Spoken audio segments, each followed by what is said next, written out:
Want to know how to turn notes into action items in AgentGPT? Well, no worries. In this video, I'm going to show you how you can easily create an agent that converts your notes into action items easily. So let's get right into it. Now, first things first, just simply open up your AgentGPT website. So we have also created similar videos regarding AgentGPT, which is available on our channel. So make sure to watch it. So once you're here, you should be under the home page right here.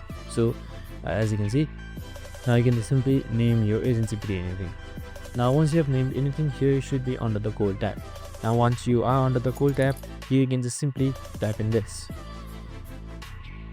And now you can just simply type in your sample note or the one that you liked, and then just simply select run. And now once you have clicked run, as you can see right here, your agent should start running and it should start generating you your desired outcome. And that's it, super simple and easy. I hope this video helped.